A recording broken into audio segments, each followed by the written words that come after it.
Hello student, आप सभी लोगों का मैं अपने इस यूट्यूब चैनल पर स्वागत करता हूं। देखिए, आज हम लोग एक नए सेक्शन को स्टार्ट कर रहे हैं जिसमें हम लोग टीजीटी और पीजीटी एग्ज़ाम के बारे में बातें करेंगे। हम लोग उसके सिलेबस को समझेंगे कि टीजीटी पीजीटी एग्ज़ाम का सिलेबस क्या होता है, क्या क्या चीज़ें पढ़ा जाता है, उस पर रिजल्ट्स जो होते हैं वह मैं बताऊँगा, और अब तक के एग्ज़ामों में जो भी सवाल पूछे गए हैं उन सवालों को हम लोग यहाँ पे समझेंगे कि क्या है, कैसे सवाल पूछे जाते हैं। देखिए, किसी भी एग्ज़ाम को, अगर कोई कॉम्पिटिटिव एग्ज़ाम है, उसको तैयारी करने के कुछ फंडामेंटल रूल्स होते हैं।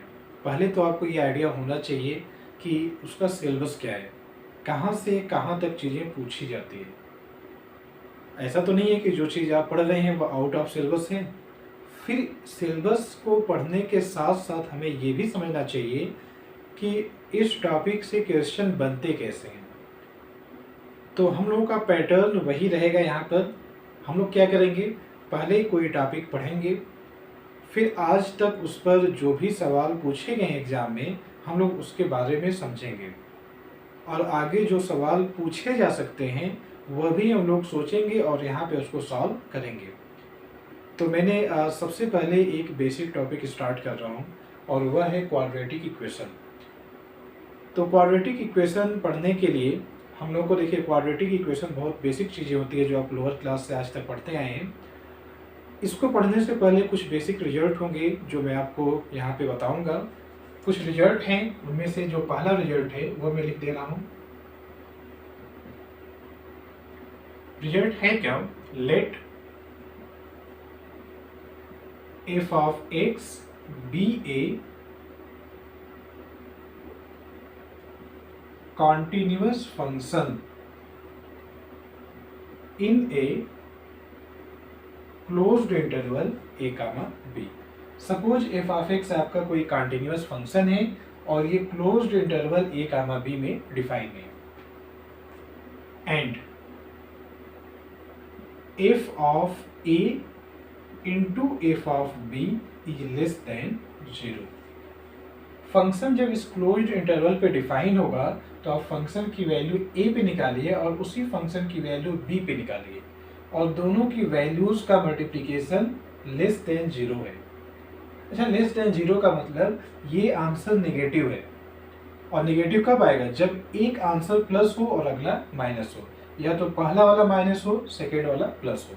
हम लोग ये भी कह सकते हैं कि f एक ऐसा कॉन्टिन्यूस फंक्शन है जो क्लोज्ड इंटरवल के एंड पॉइंट पर फंक्शन की वैल्यू की जो साइन है वह ठीक अपोजिट है। यानी अगर एक पर आंसर प्लस है तो अगले पर आंसर माइनस है। Then there exist at least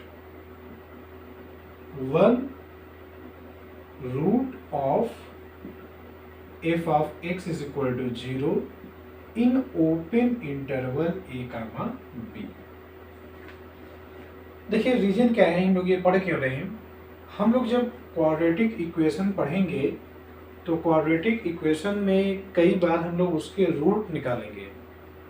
तो रूट निकालने के लिए कई बार हम लोग वहाँ पे कुछ रूल्स होते हैं जिसका यूज करके बहुत आसानी से हम लोग रूट्स निकाल सकते हैं।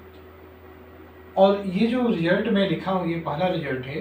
देखिए, ये जो रिजल्ट होता है ये कॉन्टिन्यूस फंक्शन की प्रॉपर्टी होती है। कॉन्टिन्यूस फंक्शन की कई प्रॉपर्टी होती है, उसमें से एक प्रॉपर्टी ये भी है। जैसे कॉन्टिन्यूस फंक्शन की एक प्रॉपर्टी होती है इंटरमीडिएट वैल्यू प्रॉपर्टी, और ये आपको जो चीज़ें मैं बता रहा हूँ ये बीएससी फाइनल ईयर का जो रियल एनालिसिस पेपर है उसमें ये सब चीज़ें मिलती है, और आप इसको बीएससी फाइनल ईयर में पढ़ सकते हैं और आप इसको एमएससी प्रीवियस में भी पढ़ सकते हैं। दोनों जगह पे ये चीज़ें आपको मिल जाएंगी। तो ये तो एक रिजल्ट हो गया।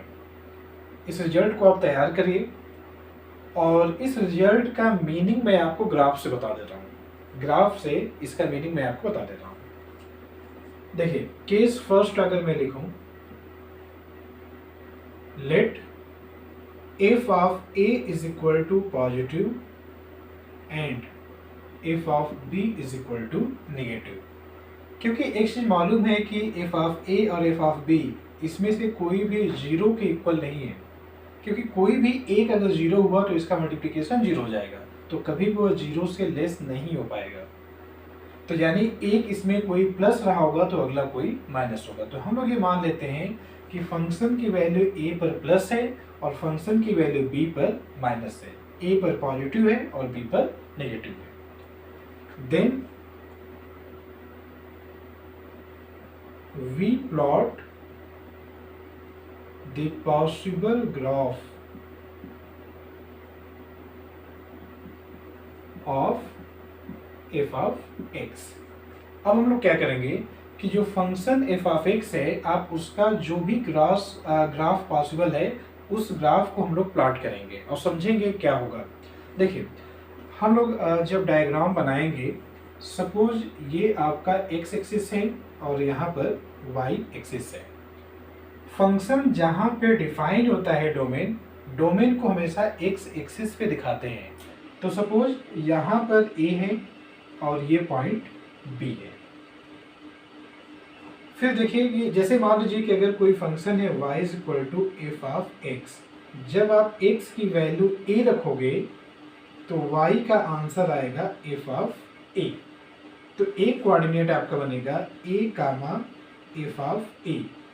फिर ऐसे ही अगर आप x की जगह पर b पुट करोगे तो y का आंसर यहाँ से क्या मिलेगा, एफ ऑफ b। तो अगला पॉइंट होगा b और एफ ऑफ b, ये मिलेगा।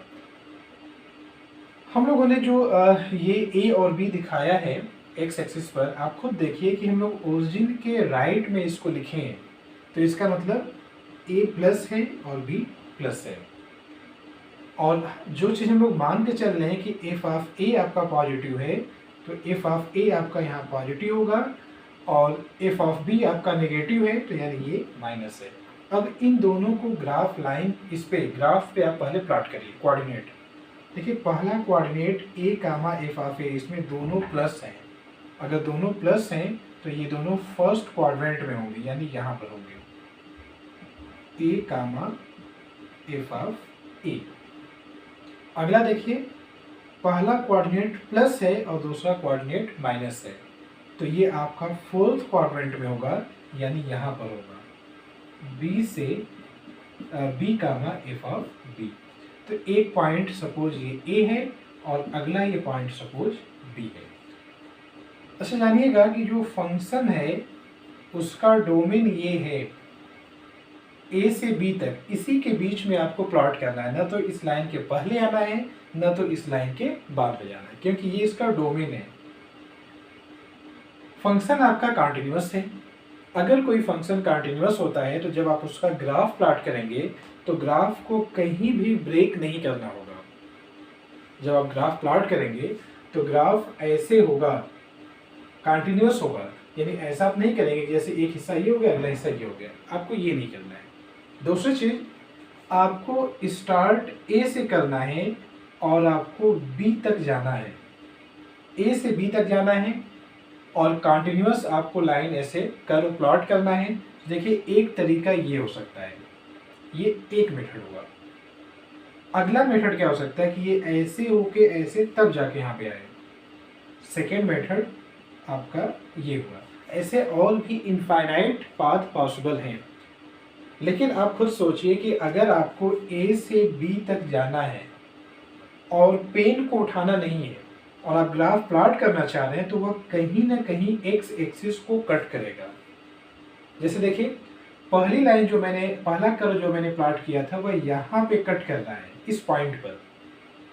अच्छा, ये जो पॉइंट है सपोज वहाँ x की वैल्यू c है।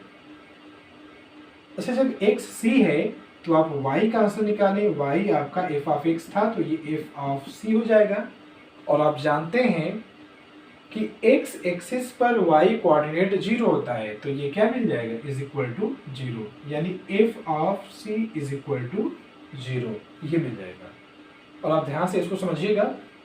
देखिए, अगर मैंने आपके सामने f of x is equal to 0 ये कोई इक्वेशन लिखा हूँ और इस इक्वेशन में x की जगह c रखने पर आंसर 0 आ जा रहा है, तो c क्या होगा, इस इक्वेशन का रूट होगा।